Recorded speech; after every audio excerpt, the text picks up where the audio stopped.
Hey, Gregory here. I have a Garageband project that Lisa and Serena sent me as part of our directed group study program with Isaku Kageyama sensei, learning and thinking about how to compose for Taiko using digital audio workspaces. And that's what we'll be kind of doing this year while we're apart. And so as part of this process, I wanted to go over some kind of maybe quick helpful tips as our students begin using GarageBand and other DAWs. Okay, so what I really want to get across here is I want to do some shortcuts, some helpful like quick tips how to start manipulating tracks and regions and stuff. Talk a little bit about like compatibility, like sharing files with each other, particularly when you don't have the same instrument sets as I have the situation here. And then lastly, I think the big thing I want to talk about is how we can use dynamics using velocity input rather than track automation. So let's get into that. This is sometime after practice. It's in the evening. I'm not gonna like edit this a lot. This is just gonna be as it is. So hopefully it's helpful. And I'll try to label sections so you can jump around to what's most relevant to you. So section 1, let's just talk about some helpful commands, okay? So for instance, we have a bunch of little regions that make up this track right now. And for instance, let's say I wanted to combine them into one region. I can do that usually with just a command J, command join. Shortcut, let me undo that real quick. So this is one I use a lot, command Z undoes any action. If we wanted to, we could also access that join from this edit menu. We can join these regions here. And that can be useful, you know, when you're kind of building up something, you know, just kind of reduces the number of regions so that we can move it around or do other stuff with it. But let's say we want to break it into multiple regions. We can do that with a command P or like trim, command trim. And I'll undo that now. And that could be useful for if we wanted to just duplicate a region or like try to arrange things differently. It's super useful to be able to combine and break apart regions in a track. Okay, so let's do that to both our Odaiko and our Shime, command J there. It can be helpful sometimes to name, your tracks, and sometimes, you know, just to keep track of what stuff are, what the tracks are, especially if they're using the same kind of kit or something that might come with the same name loaded. Another thing we can do is change the color. An Alt or Option C opens up a color menu. I think you can also find this in View, Show Colors. And so yeah, we could change the colors of the region, you know, however we wanted to, whatever kind of makes sense. For us, that's another way we can either code by instrument or by section, however is useful to you, just little things you can do. So let's see. Another thing, we can keep talking about some shortcuts, but I want to get into, so if I start listening to this project, I just, you know, I unzipped it and I'm listening to my collaborator's project and like, oh, this doesn't sound right. These are just kind of spooky notes. These are just some synthesizer. And I have a keyboard plugin. This is not as intended to be heard. I don't have the same instrument plugin as them. So if we're using the same version of this and the same software, I can just, hopefully they'll just tell me what they're using. I just install that. In this case, I'm running an old operating system and an old version of Logic Pro. It used to belong to Henry Knight, good friend of mine, former member of Bakuhatsu. You know, so I actually don't have the same loadout as them. But let's say this is a problem you might encounter, or you just need to change packs or for some reason, right? You found a better one. Let's go ahead and go to our library, and I'm going to select the one that I think I have some typo in, a Asian kit under a world music package. Cool. So I've loaded these libraries, but it doesn't necessarily mean. I mean, I did find some typo probably, but like the Shime, for instance, I'm not hearing anything, right? And this might not be the sound I want. So let's go ahead and remap our notes to a different, I guess, instrument or voice. So let's open up our, we can double click on a track, or we can open up our editing menu here. And let me pull this up, get us some more real estate here. I have this region selected on the Odaiko track, and I can see a bunch of notes that are on the C2, which is Taiko Tom High. That's what it's recorded as. Okay, so I could, if I could look around and find, I think let's go somewhere down here, and just every pack's going to map their instruments to a different key, so you might just have to switch between them. And a super easy way to do that, one way is like I go and I select all of them and make sure that they're all in the region, and then I drag and drop with my mouse. But that can be a bit difficult, and we might risk actually like sliding it horizontally, so making it earlier or later. So one quick tool we can do: Command All, select all my notes, and then I'm going to do Option down or up. And let's go to there, our large Taiko. Okay, so that is one kind of quick way to change instruments, particularly in like percussion kits. Sometimes there's not always a logic to like what's mapped to what key, because they're not necessarily pitched all the time. Sometimes it's for convenience that, like, I think this is on the keyboard, but I'm doing, maybe I can show command. So yeah, Command K, that's another shortcut, opening up your virtual keyboard and changing octave. Here, I think one of these C's is my Taiko. I think it'll show when I play it on the keyboard too. So in this case, it's convenient. The Ka is right next to the Taiko there too. Some kits though, they'll put it, I think the kit that we're using on the Windows DAW, or the it's Cakewalk, they put the same note on like a note like the C and its sharps, for instance. So you could quickly play with two hands for drum rolls or faster hits. You might also have like a touch sensitive like pad that you could use too. And what's good about using an input like a MIDI keyboard or drum pad is that it can record like how hard you're hitting. Right. Whereas when you're inputting just on the laptop, it's on or off, right?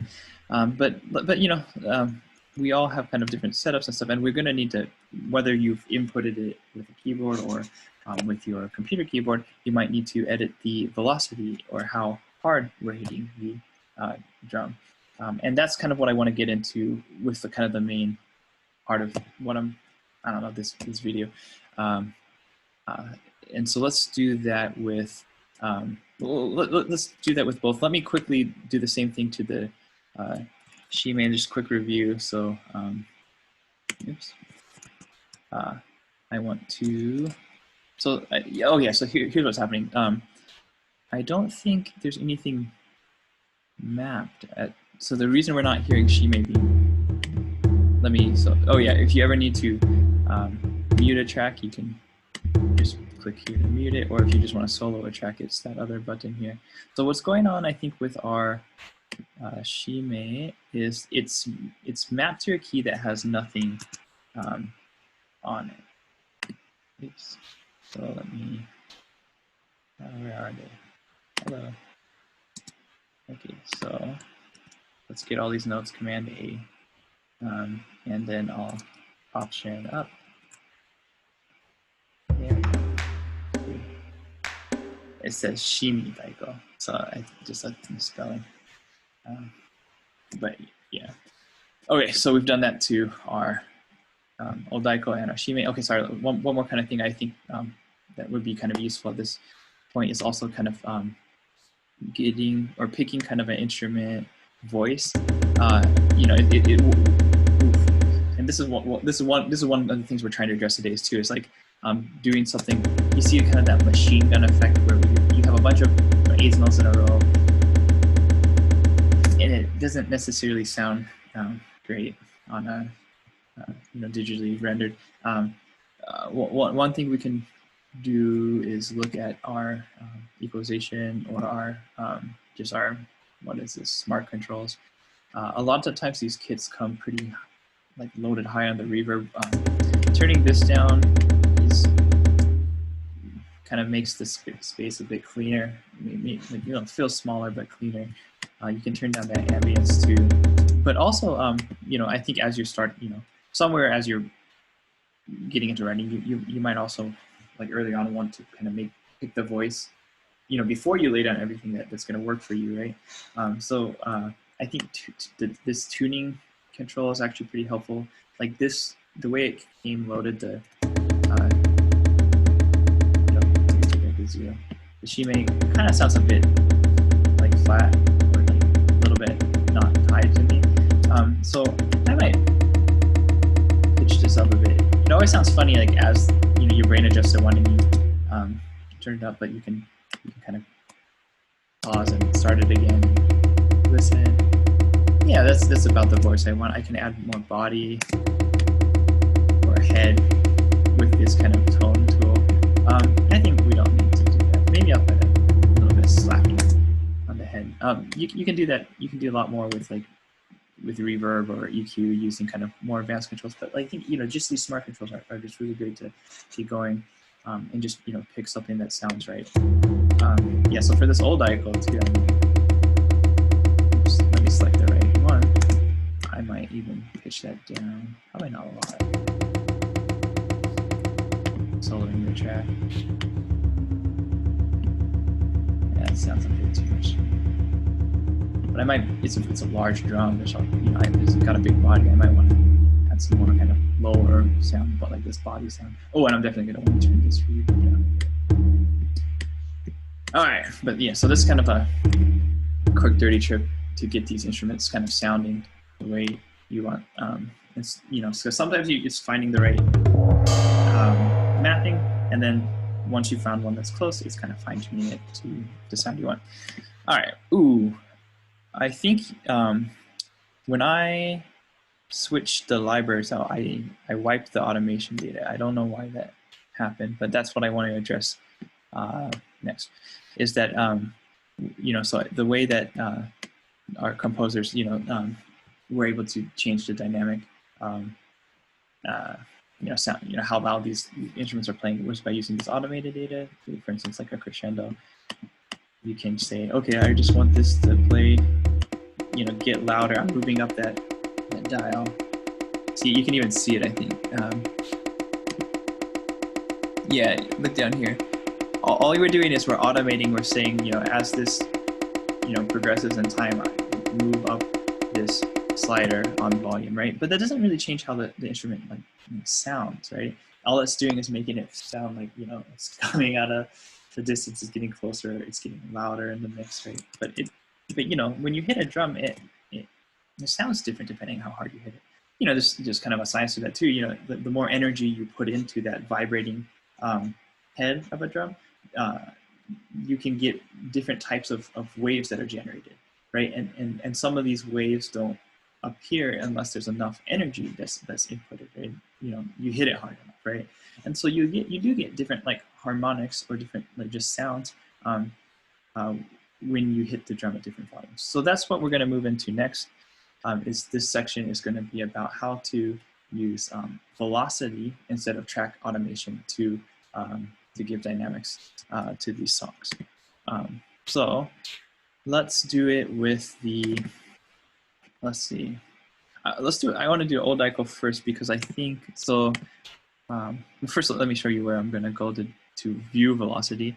I'm going to, if you don't have this click, then you can click this. It's these 3 lines. It's a MIDI draw. I don't know, mode. You notice there's also a way that you can edit velocity, and I think you may have seen this just by kind of dragging this slider here, and you could do that for notes one at a time, for groups of notes. If they are different velocities, it'll edit them It won't, differ differentially. Right? I think it's going to be easier to show with this MIDI draw function though. So this shows me down here now I have between 0 and I think 127 is the highest maybe. Yeah, I guess. Like the volume of my hits is now being plotted down here, right? And so, okay, good. I see a couple things happening here. I see, it looks like we have 2 volumes, right? We hit louder, we hit soft, doko, tsuku. So at the very minimum, like, ooh, that seems like a good strategy, right? But there's also all these different kind of, there's more you can get out of the dynamic expression of a drum than just, doko tsuku, right? So I think part of this process might be experimenting with the lines, and like how does the dynamics, or how does that come across in how I play it, right? Is it may be more than just dokotsuku. And I think let's explore this instrument just a tad real quick. Oops. What did I do?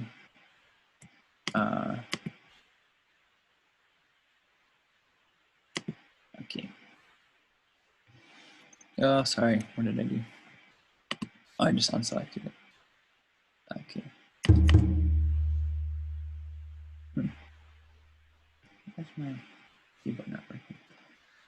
Well, that's fine, because I think let's do it in case we didn't have like a MIDI keyboard. Let me just loop this section up here real quick. Let's just pick this bar here.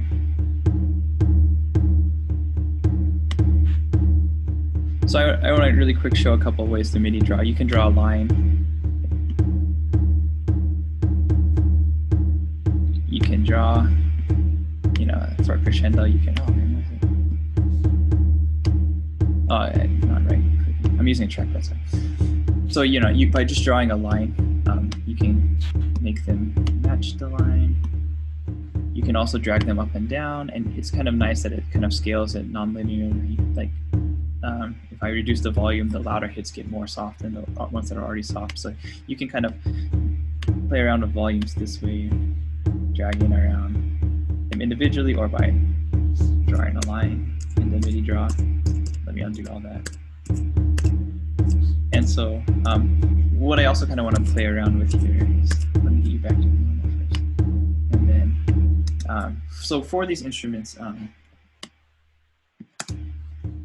you might also want to consider like where are the breaks in how they sound, right? Like between them being hitting soft and being struck loud, right? You'll find that there's kind of these natural. Yeah, I see we've introduced kind of a different tone somewhere between down here on 41 and 52. This is a bit, you're getting more, see, you're getting kind of more sound out of it, different sounds. And this is kind of mimicking the same, the same fact that you get different sounds when you hit the drum differently. And that's captured by like the program you have. So you might want to take advantage of that, right? Instead of, it's not just a wave file played, or or it's not just a sound file played loud or soft, that it's actually different samples. It's a database essentially pulling from different recorded sounds, right? And so you might want to take advantage of that in your writing too, that a tsuku is going to sound different if it's struck, if the drum is not hit as loud, right? So that's how we can kind of avoid some of this. So let's zoom into the shime here. Select this region. Yeah, and so see, we have the instruments we're using kind of 100 to 110 range. So like every time the shime is being struck in this track, it's being hit really hard, right?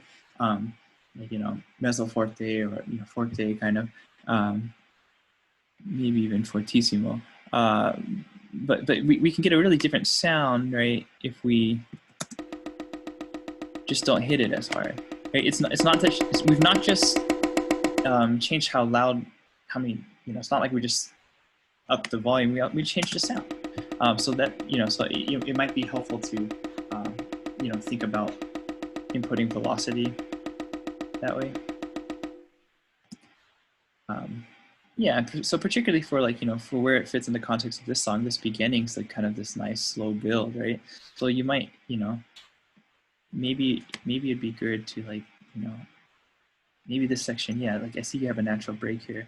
Maybe it just stays quiet here, but maybe during this section here, it's, the energy starts, oops, I think this is probably the natural break here. The energy starts picking up or something, right? So we can kind of quickly input velocity data that way. We might want to check to make sure like we're not breaking into a different range that we don't need to. And might want to listen to with the other instruments. That might be a bit extreme, but I think this is a quick way to to edit, to do the same thing you were doing with the track automation data, but to do it with velocities using this MIDI draw tool. Yeah. Yep. So I think is that everything? Yeah. I hope. I hope that's kind of helpful to you. So just kind of quick review. We did like some shortcuts. I want to go over those again. I can break a region with Command T, Command Trim. Oops, let me just, I Command Z to undo it, but I could also if they're both highlighted, Command J, joins them together. One shortcut that I didn't mention that's extremely helpful, spacebar will always start or stop the playback. Yeah, and then lastly, to kind of think about using velocity, which is part of the MIDI data, right? It's how hard is this note? So MIDI, remember, it's like what pitch is it, how long is the note, and how hard it's being hit, right? So let's take advantage of the velocity to access dynamics. So we can kind of, and I think it's kind of how we can avoid kind of this kind of machine gun effect when